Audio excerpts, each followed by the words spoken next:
Hi and hello மக்களே, welcome back to the channel. So நம்ம last upload பண்ணி இந்த ட்ராமாவோட எபிசோட் 2 தான் இன்றைக்கி பார்க்க போகிறோம். அண்ட் எபிசோட் 1 பார்க்காதவங்களாம் கீழே லிங்க் தரேன், பார்த்துட்டு வந்துடுங்க. அதுக்கு முன்னாடி சப்ஸ்கிரைப் பண்ணாதவங்கள சப்ஸ்கிரைப் பண்ணிவிடுங்க, அப்போ தான் நான் போகிற டெய்லி வீடியோ உங்களை தேடி வரும். ஸோ எபிசோட் 2ஓட ஸ்டார்டிங்கில் வந்து நம்ம ஹீரோயின் வந்து ஹீரோ கிட்ட வந்து பேசுகிறான். அதுதான் எபிசோட் 1ல் வந்து முடிஞ்சிருக்கும். ஸோ இங்கேருந்து ஸ்டார்ட் ஆகுது. அண்ட் ஹீரோயின் கேட்குறா ஹீரோ கிட்ட, நிஜமாலே சீரியஸாக தான் சொல்கிறியா, என்னை 187 டேஸ் கல்யாணம் பண்ண போறியா அப்படின்னு சொல்லிட்டு ஹீரோயின் கேட்குறா. அதுக்கு ஹீரோ சொல்கிறான், ஆமாம் அப்படி தான், அண்ட் இந்த ஆஃபர் வந்து டுமாரோ வரைக்கும் தான் இருக்குது, அதுக்குள்ளே டிசைட் பண்ணி சொல்லுங்கள் அப்படின்னு சொல்லிட்டு நம்ம ஹீரோ போயிடுறான். நம்ம ஹீரோயின் அங்கே ஷாக்கில் அப்படியே நிற்கிறா. ஸோ இந்த சீன் அப்படியே இங்கே கட்டாது. ஸோ நெக்ஸ்ட் வந்து ஹீரோட ஃபேமிலி காட்டுறாங்க. ஹீரோட ஃபேமிலிக்கிட்ட அப்போ தான் நம்ம ஹீரோ சொல்கிறான் போல், இந்த மாதிரி நான் ஹைதரோட பொண்ணுக்கு நான் ஆஃபர் பண்ணியிருக்கேன், இந்த மாதிரி கல்யாணம் பண்ணிக்கிறேன் அப்படின்னு சொன்னோன்னே அங்கே இருக்கவங்க எல்லாருக்குமே ஷாக்கு. இது வந்து பார்ட் ஆஃப் த பிளானே கிடையாதே, நீ எப்படி ஒத்துக்கிட்ட அப்படின்னு சொல்லிட்டு அவங்க சித்தி எல்லாருமே கேட்குறாங்க.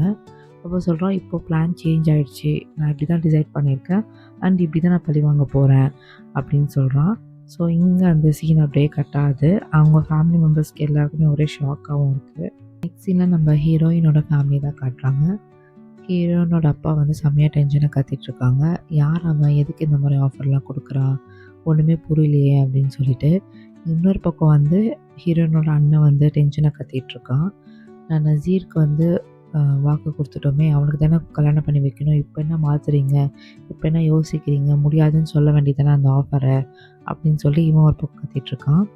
அவங்க அம்மா வந்து சொல்கிறாங்க, இது நல்ல ஆஃபராக தெரியுது, நம்ம சீக்கிரமாக வந்து கல்யாணம் முடிச்சிடலாம், பேசி முடிச்சிடலாம், இந்த ஆஃபரை அக்செப்ட் பண்ணிட்டோன்னா 187 டேஸ்க்கு அப்புறமா எல்லாமே நம்மளுக்கே திரும்பி வந்துடும், அதுக்கப்புறமா வந்து நம்ம நசீர்கிட்ட பேசலாம், அதுக்கப்புறம் என்ன பண்ணணுமோ அது பண்ணிக்கலாம் அப்படின்னு சொன்னோன்னா நம்ம ஹீரோயின் டென்ஷன் ஆயிடுச்சு.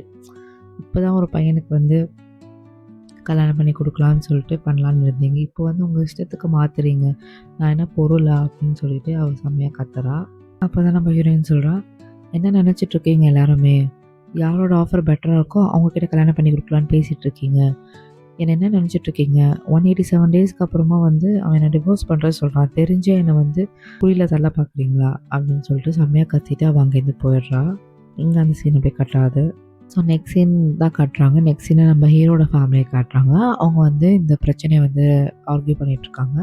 நம்ம ஹீரோ சொல்கிறோம், நம்ம தேவையில்லாமல் ஆர்கியூ பண்ணிகிட்ருக்கோம், நான் டிசைட் பண்ணிட்டேன், நான் இதான் பண்ண போகிறேன் அண்ட் அந்த பொண்ணை கல்யாணம் தான் பண்ண போகிறேன் ரிவெஞ்சுக்காக அப்படின்னு சொல்லிட்டு அவன் தெளிவாக சொல்கிறான். ஸோ அங்கே இருக்கவங்க ஃபேமிலி மெம்பர்ஸ்க்கு யாருக்குமே பிடிக்கல. அட்லீஸ்ட் நீங்கள் எங்ககிட்ட கேட்டிருக்கலாம் ஆச்சா அப்படின்னு சொல்லிட்டு அவங்க அம்மா கேட்குறாங்க.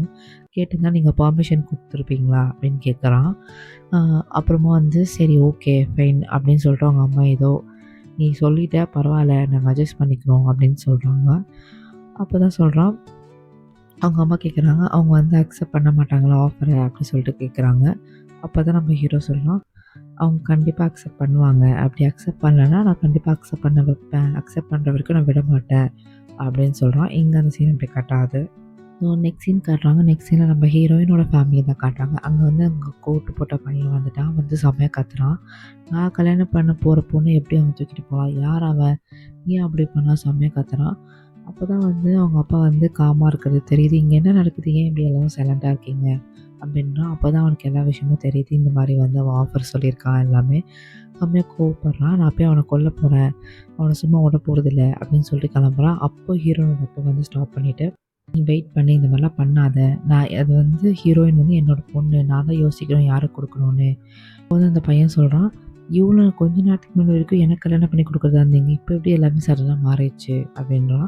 அப்போ தான் ஹீரோனோட அப்பா சொல்கிறாங்க, நான் உன் பொண்ணை உனக்கு கொடுக்குறதா தான் இருந்தேன், பட் ஏன்னா நீ அவளை சேவ் பண்ண மறந்துட்டேன், அதாவது அவளை காப்பாற்ற, நம்ம ஹீரோ வந்து தூக்கிட்டு போயிட்டால, அப்போ அவளை காப்பாற்ற நீ வந்து கிட்ட, அதனால் நான் வந்து என்னோடய முடிவை நான் மாற்றிட்டேன் அப்படின்றான். அப்போ தான் அந்த கோட்டு போட்டு பையன் சொல்கிறான், கண்டிப்பாக நான் ஹீரோயினை விட மாட்டேன், எனக்கு அவள் தான் முக்கியம், அவளை நான் விட்டு கொடுக்கவே மாட்டேன் யாருக்காகவும் அப்படின்னு சொல்லிட்டு போயிடுறான். இங்கே அந்த சீன் அப்படியே கட்டாது. ஸோ நெக்ஸ்ட் சீன் காட்டுறாங்க. நெக்ஸ்ட் சீனில் நம்ம ஹீரோயின் வந்து அவளோட பெஸ்ட் ஃப்ரெண்ட் கிட்ட உட்காந்து புலம்பிகிட்ருக்கா. இந்த மாதிரி நடந்துச்சு, ஏன் எனக்கு மட்டும் இந்த மாதிரி நடக்குது, எனக்கு ஒன்றுமே புரியல அப்படின்னு சொல்லிட்டு பேசிகிட்ருக்கா. அதுக்கப்புறமா சரி இதுக்கு நான் கண்டிப்பாக ஒரு வழி கண்டுபிடிப்பேன், நான் இங்கேயே உடஞ்சி உக்கார மாட்டேன், நான் இதுலேருந்து வெளியே வருவேன் அப்படின்னு சொல்லிட்டு அவள் எஞ்சி எங்கேயோ போகிறா. அதோட அந்த சீன் அப்படிங்க கட்டாது. ஸோ நெக்ஸ்ட் சீனில் நம்ம ஹீரோட வீட்டை காட்டுறாங்க. அங்கே ஹீரோவும் அந்த அவனோட ஃப்ரெண்டும் வந்து 2 பேரும் பேசிகிட்டு இருக்காங்க கார்டன் ஏரியாவில். அப்போ வந்து அந்த கோட்டு போட்ட பையன் காரில் வரான். வந்து அவனோட அடியாளோட வரான். வந்து நிற்கிறான். மேன் டு மேன் டாக் பண்ணலாம். நீ எப்படி என்னோட ஒய்ஃபாக போகிறவளை நீ எப்படி தூக்கிட்டு போகலாம்? நீ வந்து மன்னிப்பு கேளு, உன்னை மன்னிச்சு விட்டுறேன். அப்படி இல்லைன்னா வந்து நம்ம சண்டை போடலாம் அப்படின்னு சொல்கிறான். அப்போ வந்து அவன் கூட இருக்க அடியாளுங்க எல்லாருமே வந்து கன் எடுக்கிறாங்க. அப்போ நம்ம ஹீரோ சொல்கிறான், இவ்வளோ தான் உன்னால் பண்ண முடியுமா? நான் எவ்வளோ உங்ககிட்ட எக்ஸ்பெக்ட் பண்ணேன் அப்படின்னு சொல்கிறான். அப்போ ஒரு கண்ணை தான் காட்டுறான். நம்ம ஹீரோட ஆளுங்க எல்லாருமே வந்து ரவுண்ட் அப் பண்ணி கண்ணை வச்சுட்டு அந்த கோட்டு போட்ட பையனை சுட்டுறதுக்கு ரெடியாக நின்றுட்டுருக்காங்க. அப்போது நம்ம ஹீரோயின் வந்து காரில் வரா. வந்து ஹீரோ கிட்ட பேசுறதுக்காக வரும்போது இந்த கண்ணெல்லாம் வச்சுட்டு இருக்கிறது பார்க்கும்போது அவன் அங்கே இந்த ஓடி வந்து ஸ்டாப் பண்ணுறா. என்ன பண்ணுறீங்க எல்லாரும், நிறுத்துங்க அப்படின்னு சொல்லிட்டு ஸ்டாப் பண்ணுறா. ஸோ அங்கே வந்து நம்ம ஹீரோயின் வந்து இந்த கோட்டு போட்டு பையனை ஸ்டாப் பண்ணுறா. என்ன பண்ணிகிட்ருக்க? ஹீரோ வந்து என்னை எதுவுமே பண்ணல, என்னை டச் கூட பண்ணல. ஸோ நீ தயவு செஞ்சு இங்கேருந்து கிளம்பி போ, பிரச்சனை பண்ணாத அப்படின்னு சொல்கிறான். அப்போ வந்து அந்த பையன் சொல்கிறான், சரி வா நீயும் வா, நம்ம 2 பேரும் ஒன்றா போகலாம் இங்கேருந்து அப்படின்னு கையை பிடிக்கிறான் ஹீரோயின் கையை. அப்போ நம்ம ஹீரோ வந்து கையை தட்டி விடுறான். அவளை தொடாத, நீ கிளம்பி போ அப்படின்றான். ஹீரோயினை நீ போ நான் வரேன் அப்படின்றா. சரி ஓகே அப்படின்னு சொல்லிட்டு அங்கேருந்து போயிடுறான். ஸோ நம்ம ஹீரோயின் வந்து ஹீரோ கிட்ட பேசுறதுக்காக வந்திருப்பா. அப்போ ஹீரோ கேட்குறான், என்ன விஷயம், எதுக்காக வந்த அப்படின்னு. இல்லை, என்கிட்ட வந்து பெட்டர் ஆஃபர் இருக்குது, அந்த மேரேஜ் கண்டிஷனை மட்டும் நீ எடுத்துட்டேன்னா நம்ம வந்து நான் வேறு ஏதாவது பண்ணுறேன் அப்படின்னு சொல்கிறா. அதுக்கு நம்ம ஹீரோ வந்து அதெல்லாம் எடுக்க முடியாது, கான்வர்சேஷன் இங்கேயே முடிச்சுட்டு அவ்வளோதான், நீ கிளம்பு அப்படின்னு சொல்லிட்டு அங்கேயே டாப்பிக்கை முடிச்சுட்டு கிளப்புறான்.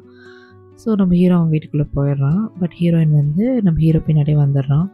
ஸோ வீட்டுக்குள்ளே வந்துட்டு நீ எங்கே இருக்க, வெளியே வா பேசணும் அப்படின்னு சொல்கிறா. ஸோ அந்த வீட்டுக்குள்ளே வந்துட்டு ஒரு ரூமாக தேடிட்டுருக்கா ஹீரோ எங்கே இருக்கான்னு. அப்போ ஒரு பர்டிகுலர் ரூமை திறக்கலான்னு போகும்போது அதுக்குள்ளே நம்ம ஹீரோ வந்து தடுத்துடுறான்.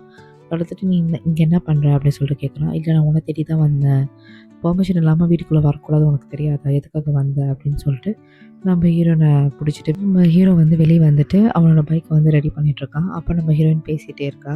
இந்த மாதிரி எனக்கு 2 மினிட்ஸ் டைம் கூட, நான் பேசிட்டு போகிறேன், தயவு செஞ்சு 2 மினிட்ஸ் டைம் கூட அப்படின்றான்.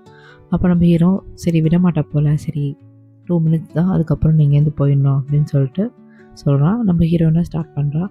லைக் இந்த மாதிரி நான் உனக்கு பெட்டர் ஆஃபர் வச்சுருக்கேன், மேரேஜ் கண்டிஷனை மட்டும் எடுத்துகிட்டு என்கிட்ட ஒரு சூப்பர் ப்ராஜெக்ட் இருக்குது, அதில் நான் டே அண்ட் நைட் ஒர்க் பண்ணி உனக்கு தரேன், அந்த ரைட்ஸ் எல்லாம் கூட நான் உனக்கு கொடுத்துட்றேன், எனக்கு அந்த மேரேஜ் கண்டிஷன் மட்டும் எடுத்துகிட்டு அதுக்கு பதில் நான் இது பண்ணி தரேன் உனக்கு, இதில் உனக்கு ப்ராஃபிட் வரும் அப்படின்றான். அப்போ நம்ம ஹீரோயின் தான் இதை சொல்கிறான். அப்போ நம்ம ஹீரோ சொல்கிறான், அதெல்லாம் முடியாது, நான் வந்து டிசைட் பண்ணது தான் இதுதான், அப்படி தான் பண்ண போகிறேன் அப்படின்றான். அப்போது ஹீரோயின் கேட்குறேன், நீ ஏன் இந்த மாதிரி பண்ணுற அப்படின்றா. அப்போ நம்ம ஹீரோ சொல்கிறான், இட்ஸ் ஜஸ்ட் அ பிஸ்னஸ், அவ்வளோதான், நீ தயவு செஞ்சு இங்கேருந்து கிளம்பு அப்படின்றா. நம்ம ஹீரோயினுக்கும் வேறு வழியே இல்லை, அங்கேருந்து கிளம்பி போய் காரில் உட்கார்றா. ஸோ நம்ம ஹீரோயின் காரை ஸ்டார்ட் பண்ண ட்ரை பண்ணுறா. பட் ஸ்டார்ட் ஆகலை. அங்கேருந்து நம்ம ஹீரோ பார்த்துட்ருக்கான். அப்போ வந்து ஹீரோட ஃப்ரெண்டு வந்துட்டு ஒரு வயர் மாதிரி காட்டுறான். காமிச்சாலும் நம்ம ஹீரோ புரிஞ்சுது. சரி ஓகே, அவன் தான் வந்து இந்த மாதிரி பிளான் பண்ணியிருக்கான், நம்ம ஹீரோ போய் பேசணும், அவகிட்ட ட்ராப் பண்ணுற மாதிரி போகணும் அப்படின்னு சொல்லிட்டு நம்ம ஹீரோவும் சிரிச்சுட்டு சரி போகிறான். ஸோ அங்கே வந்து கிட்ட போகிறப்போ வந்து நம்ம ஹீரோயின் வந்து ஸ்டார்டரில் சொல்லிட்டு காரை விட்டு இறங்கி வரா. இறங்கி வந்து தூரத்துலேருந்து அந்த கோட்டு போட்ட பையன் வாட்ச் பண்ணிகிட்ருக்கான், ஹீரோயின் கிளம்பிட்டாளா இல்லையான்னு சொல்லிட்டு. சரி அவள் இறங்கி போகிறாளே சொல்லிட்டு அவனும் இறங்கி வரான். அதுக்குள்ளே நம்ம ஹீரோ வந்தோடனே அவன் அங்கேயே நிற்கிறான். அவன் ஹீரோ வந்து ஹீரோயின் கிட்ட சொல்கிறான், இந்த மாதிரி நான் ட்ராப் பண்ணவா போகலாம் அப்படின்னு. ஹீரோயின் இல்லை நான் வரல அப்படின்றான். அப்போ ஹீரோ சொல்கிறான், ஏதாவது தப்பாக நடக்க போது, நான் அவனை சேஃபாக போய் வீட்டில் விட்டுடுறேன் அப்படின்றான். அப்போ ஹீரோயின் சொல்கிறான், இல்லை ஒன்றொரு விஷயத்தோட எனக்கு வேறு எதுவுமே மோசமாக நடக்காது லைஃப்பில், நான் வரல அப்படின்றான். அப்புறம் அங்கே ஒரு டாக்ஸி வருது. அந்த டாக்ஸியை ஸ்டாப் பண்ணிட்டு நம்ம ஹீரோயின் அதில் ஏற போகிறான். பட் ஹீரோ சொன்னால், நான் சொல்கிறேன்னா வா போகலாம் அப்படின்னா. பட் ஹீரோயின் கேட்குற மாதிரி இல்லை, நான் போய் தான் ஆகும்னு சொல்லிட்டு டாக்ஸியில் ஏற போகிறா. அப்போது வந்து நம்ம ஹீரோ வந்து இந்த டாக்ஸி டிரைவரை வந்து இறங்க சொல்லிவிட்டு, நான் எடுத்துகிட்டு வந்து உங்கள் வீட்டாண்டே விட்டுடுறேன் இந்த டாக்ஸியை, நான் போகிறேன் அப்படின்றான். பட் அந்த டாக்ஸி டிரைவருக்கு வந்து நம்ம ஹீரோ தெரியும் போல, பரவாயில்ல நானே வந்து எடுத்துக்கிறேன் வண்டியை அப்படின்னு சொல்கிறான். ஸோ நம்ம ஹீரோயினும் அந்த டாக்ஸிலே வந்து நம்ம ஹீரோயினை கூப்பிட்டு போயிட்டுருக்கான். இப்போ ஹீரோ வந்து ஹீரோயினை கூப்பிட்டுட்டு அந்த டாக்ஸியில் போயிட்டுருக்கான். அப்போ வந்து நம்ம ஹீரோயின் ஒரே கத்துறா, வண்டியை ஸ்டாப் பண்ணி நான் இறங்க போகிறேன்னு சொல்லிட்டு. அப்போ நம்ம ஹீரோயின் இறங்க போகும்போது நம்ம ஹீரோ வந்து கையை பிடிச்சி, இல்லை வேணாம் இறங்காத, இங்கே ஏறி நான் சொல்கிறத கேளு, எனக்கு டென்ஷன் படுத்தாத அப்படின்னு சொல்கிறான் நம்ம ஹீரோ. அப்போது வந்து நம்ம ஹீரோயினும் சரி வேறு வழியே இல்லாமல் சைலண்டாக உட்காந்துருக்கா. அப்போ நம்ம ஹீரோ வந்து சீட் பெல்ட் போட்டு விட்டுட்டு அவனை எடுத்துகிட்டு போய் அவன் வீட்டில் போய் விட்டுடுறான். ஸோ இங்கே அந்த சீனை போய் கட்டாது. நெக்ஸ்ட் சீனில் நம்ம ஹீரோ வந்து நடந்து வந்துட்டுருக்கான். அப்போ வந்து சில ரவுடிங்கெலாம் வந்து அவனை கொலை பண்ணுறதுக்கு வந்திருக்காங்க. ஸோ அந்த ரவுடிங்களே சொல்கிறாங்க, நான் வந்து நசீரோட ஆள், அதாவது அந்த கோட்டு போட்டிருந்தாலும் அந்த பையனோட ஆள், உன்னை கொலை பண்ணுறதுக்காக அமுச்சு வச்சுருக்காங்க அப்படின்னு சொல்லிட்டு 2 பேருக்கும் சண்டை நடக்குது. நம்ம ஹீரோ வந்து எல்லாத்தையும் அடித்து போட்டு அங்கேருந்து தப்பிச்சு வந்துடுறான். ஸோ வீட்டுக்கு வரான். நெக்ஸ்ட் சீனில் அவன் வீடை காட்டுறாங்க. அந்த வீட்டில் வந்து சித்தி, அதாவது நம்ம ஹீரோட சித்தி வந்து டின்னர்லாம் ரெடி பண்ணி செட் பண்ணி வச்சுருக்காங்க. ஸோ அப்போது அவங்க கன்னத்தில் இருக்க அடியெல்லாம் பார்த்துட்டு, என்னாச்சு, யார் அடித்தா அப்படின்னு சொல்லிட்டு அவங்க சித்தி கேட்குறாங்க. அப்போ வந்து நம்ம ஹீரோ சொல்கிறான், யாரும் இல்லை, அந்த பையன்லாம் அவன் வந்து ஆளுங்க அமைச்சிருந்தான் அப்படின்றான். உடனே அவங்க சித்தி சொல்கிறாங்க, அது எல்லாமே அந்த பொண்ணுனால தானே வந்தது, அந்த பொண்ணை கல்யாணம் பண்ணுற சொன்னதுனால தானே, அவளை வந்து ரொம்ப அன்லக்கி, ஸோ நீ அவளை கல்யாணம் பண்ணால் நம்ம ஃபேமிலியே வந்து நாசமாயிடும், தயவு செஞ்சு கல்யாணம் பண்ணாத அப்படின்றான். அப்போ வந்து அந்த ஃப்ரெண்ட் இருக்கான நம்ம ஹீரோட ஃப்ரெண்ட் டிஃபெண்ட் பண்ணுறான். அந்த பொண்ணுக்கும் என்ன சம்மந்தம், விட்டுருங்க, இது வந்து நம்மளோட அண்ணன் பார்த்துப்பான் அப்படின்னு சொல்கிறான். ஸோ வந்து நம்ம ஹீரோ வந்து இது எல்லாத்தையும் பார்த்துட்டு நெக்ஸ்ட் சீனை காட்டுறாங்க. நெக்ஸ்ட் சீன் நம்ம ஹீரோயினோட வீடை காட்டுறாங்க. அங்கே ஹீரோயினோட அப்பாவும் அவங்க அம்மாவும் பேசிகிட்டு இருக்காங்க. ஸோ அவங்க அப்பா வந்து பேக்ரவுண்ட் செக் பண்ணுறதுக்காக, ஹீரோட பேக்ரவுண்ட் செக் பண்ணுறதுக்காக ஆளுங்க வச்சு கேட்டு சொல்லியிருப்பான். ஸோ ஆளுங்க என்ன சொல்கிறாங்கன்னா, ஹீரோ என்ன சொன்னானோ அதே தான் அந்த ஆளுங்களும் சொல்கிறாங்க. ஸோ ஹீரோ வந்து பொய் சொல்லலை, அவன் உண்மை தான் சொல்கிறான் அப்படின்னு சொல்லிட்டு அவனோட ஒய்ஃப் கிட்ட சொல்லிகிட்ருக்கான். ஸோ அப்போ அவங்க ஒய்ஃப் சொல்கிறாங்க, அப்போ என்ன, இந்த ஆஃபர் அக்செப்ட் பண்ணிக்கலாம், நல்ல ஆஃபர் தானே, நல்ல பையனாகவும் தெரிகிறான், நம்ம அக்செப்ட் பண்ணிக்கலாம் அப்படின்றாங்க. அப்போ நம்ம ஹீரோ சொல்கிறான், இந்த பையனுக்கு வந்து பாஸ்டே இல்லை, அவனோட அம்மாவோட அப்பா, அம்மாவோட அம்மா, அம்மாவோட அப்பா அந்த மாதிரி யாருமே இல்லை, அதாவது ஆன்சிஸ்டர்ஸே யாருமே இல்லை. ஸோ அதனால் வந்து எனக்கு இதுவே சஸ்பீஷியஸாக இருக்குது, நம்ம என்ன பண்ணுறதுன்னு தெரியல அப்படின்னு சொல்லிட்டு இங்கே இவங்க 2 பேரும் பேசிகிட்டு இருக்காங்க. ஸோ அங்கே அந்த சைடு வந்து இவங்க 2 பேரோட பையன் வரான். ஸோ யார்கிட்ட அடி வாங்கிட்டு வந்த மாதிரி இருக்குது. ஸோ அவங்க அம்மா கேட்குறாங்க, என்ன ஆச்சு, யாரோ ஒன்று அடிச்சா அப்படின்னு சொல்லிட்டு. அதே டைம் அந்த சைட்லேருந்து நம்ம ஹீரோயினாக வரா. வந்துட்டு, அண்ணா என்ன ஆச்சு, யாரோ ஒன்று அடிச்சா அப்படின்னு சொல்லிட்டு அவளும் கேட்குறா.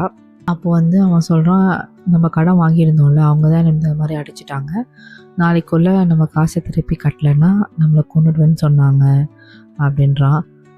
ஸோ அவங்க அப்பாவுக்கு என்ன பண்ணுறதுன்னு தெரியல. அவங்க அம்மா சொல்கிறாங்க, ஏதாச்சும் பண்ணுங்க, நம்ம பிள்ளைய எப்படியாச்சும் காப்பாற்றுங்க அப்படின்னு சொல்லிட்டு கேட்குறாங்க. அப்போ நம்ம ஹீரோனோட அப்பா சொல்கிறாங்க, லைக் வரட்டும் ஹீரோ, அவன்கிட்ட இந்த ஆஃபர் அக்செப்ட் பண்ணிவிட்டு மேரேஜ் ப்ரிப்ரேஷனை ஸ்டார்ட் பண்ண சொல்லலாம் அப்படின்றாங்க. அந்த இடத்துல நம்ம ஹீரோயினும் நின்றுட்டுருக்கா. அவள் இதை கேட்டவுடனே அவளுக்கு செம்மையாக மூட் ஆஃப் ஆகிடுச்சு, செம்மையாக டென்ஷன் ஆகிட்டா. ஸோ அங்கேருந்து எதுவுமே பேசாமல் அப்படியே போயிட்டா. இங்கே அந்த சீனை போய் கட்டாது. நெக்ஸ்ட் சீன் கட்டுறாங்க. நெக்ஸ்ட் சீனில் நம்ம ஹீரோயின் வந்து வீடு வெளியே உட்காந்துட்டு யோசிச்சுட்டே இருக்கா, அவங்க அப்பா சொன்னதை பற்றி ரொம்ப வருத்தப்பட்டுட்ருக்கா. அப்போ அந்த இடத்துல நம்ம ஹீரோ வரான். இந்த மாதிரி கார் வந்து ரெடி பண்ணிவிட்டேன், விட்டுட்டு போக ரிட்டர்ன் பண்ண தான் வந்தேன் அப்படின்னு சொல்லிட்டு அந்த கார் கொடுத்துட்டு போக வந்திருக்கான். அப்போது நம்ம ஹீரோயினும் கடைசி ட்ரை பண்ணுறா, இந்த மாதிரி இந்த மேரேஜ் அக்ரிமெண்ட்டை மட்டும் எடுத்துகிட்டு, மற்றது எதுவும் சொன்னாலும் நான் கேட்குறேன், டே அண்ட் நைட் உனக்காக நான் ஒர்க் பண்ணுறேன், மேரேஜ் மட்டும் எடுத்துகிட்டு அப்படின்றான். பட் நம்ம ஹீரோ சொல்கிறான், மேரேஜ் இல்லைன்னா அக்ரிமெண்ட்டும் இல்லை அப்படின்னு சொல்லிட்டு அவன் அங்கேருந்து அப்படியே போயிடுறான். ஸோ இங்கே நம்ம ஹீரோயின் என்ன பண்ணுறதுன்னே தெரியாமல் முழிச்சிட்டு அப்படியே நின்றுட்டுருக்கா. இங்கே அந்த சீன் அப்படியே கட்டாது. ஸோ இங்கே நெக்ஸ்ட் சீன் காட்டுறாங்க. நெக்ஸ்ட் சீனில் வந்து நம்ம ஹீரோயினோட ஃபேமிலி வந்து நசீர் அந்த கோட்டு போட்ட பையனுக்காக வெயிட் பண்ணிகிட்ருக்காங்க. ஆக்சுவலி என்னென்னா, லைக் அவங்க அப்பா அம்மா வந்து டிசைட் பண்ணியிருப்பாங்க, ஹீரோக்கு வந்து கல்யாணம் பண்ணி கொடுக்க வேணாம், இந்த நசீர் பையனுக்கே கல்யாணம் பண்ணி கொடுக்கலாம், அதாவது கோட்டு போட்ட பையனுக்கே கல்யாணம் பண்ணி வச்சிடலாம் அப்படின்னு சொல்லிட்டு. ஹீரோ பற்றி அவங்களுக்கு எதுவுமே தெரியல அண்ட் அவங்க வெரிஃபையும் பண்ண முடியல. அதனால நம்ம இவன்கிட்டே போயிடலாம், இவனும் வந்து கடத்தை அடைக்கிறேன்னு சொல்லிட்டு, ஸோ நம்ம இவனுக்கே நம்ம பொண்ணை கல்யாணம் பண்ணி கொடுக்கலாம் அப்படின்னு சொல்லிட்டு நசீருக்காக வெயிட் பண்ணிகிட்ருக்காங்க. பட் அந்த இடத்துல வந்து அவன் வரவே இல்லை. ஸோ அப்போ நம்ம ஹீரோ தான் வரான். வந்துட்டு ஹீரோ கேட்குறான், இந்த மாதிரி டைம் அப் ஆகிடுச்சு, நீங்கள் உங்களோட டிசிஷன் என்னன்னு சொல்லுங்கள் அப்படின்னு சொல்லிட்டு கேட்குறான். ஸோ அங்கே வந்து அவனோட அண்ணன் வந்து ட்ரை பண்ணிகிட்ருக்கான் நசீர் கால் பண்ணுறதுக்கு, அதாவது அந்த கோட்டு போட்டு பையனுக்கு கால் பண்ணுறதுக்கு. காலே எடுக்கலை. அப்போ தான் அவனுக்கு அந்த நியூஸ் வருது, இந்த மாதிரி அந்த பையனோட அக்கௌண்ட் எல்லாமே சீஸ் பண்ணிட்டாங்க, அந்த கோட்டு போட்ட பையனோட அக்கௌண்ட் எல்லாமே சீஸ் பண்ணிட்டாங்க அப்படின்னு சொல்லிட்டு அவங்க அண்ணனுக்கு அப்போ தான் தெரிய வருது. அதே டைம் இந்த இடத்துல வந்து ஹீரோனோட அப்பா வந்து சொல்லிகிட்ருக்காங்க ஹீரோ கிட்ட, இந்த மாதிரி நான் டிசைட் பண்ணிட்டேன், என்னோட பொண்ணை வந்து நசீருக்கு தான் கல்யாணம் பண்ணி கொடுக்க போகிறேன், ஸோ உங்களோட ஆஃபர் நான் அக்செப்ட் பண்ணல, ஐ ஹோப் நீங்கள் என்ன புரிஞ்சுப்பீங்கன்னு நினைக்கிறேன் அப்படின்னு சொல்லிட்டு பேசிகிட்ருப்பான். அப்போ அந்த பெரிய பையன் வந்து நம்ம ஹீரோயினோட அப்பாவோட காதில் வந்து சொல்லுவான், இந்த மாதிரி நசீரோட அக்கௌண்ட் எல்லாமே சீஸ் பண்ணிட்டாங்க, ஸோ அவனால் நம்மளுக்கு ஹெல்ப் பண்ண முடியாது அப்படின்னு சொன்னோன்னே இவங்களுக்கு என்ன பண்ணுறதுனே புரியல. அந்த இடத்துல நம்ம ஹீரோ வந்து சரி நான் கிளம்புறேன், நீங்கள் தான் அக்செப்ட் பண்ணலன்னு சொல்லிட்டீங்களா, நான் இந்த இடத்துலேருந்து கிளம்புறேன் அப்படின்னு சொல்லிட்டு போகிறான். அப்போது அவங்க ஒய்ஃப் சொல்கிறாங்க, லைக் அவன் போகிறான், அவனை போகாதீங்க சொல்லுங்கள் அப்படின்னு சொல்லிட்டு அவங்க ஒய்ஃப் சொல்லுவாங்க. அப்போ நம்ம ஹீரோவை ஸ்டாப் பண்ணுறாங்க. ஒரு விஷயம் நான் பேசணும் அப்படின்னு சொல்லிட்டு ஹீரோனோட அப்பா சொல்கிறாங்க.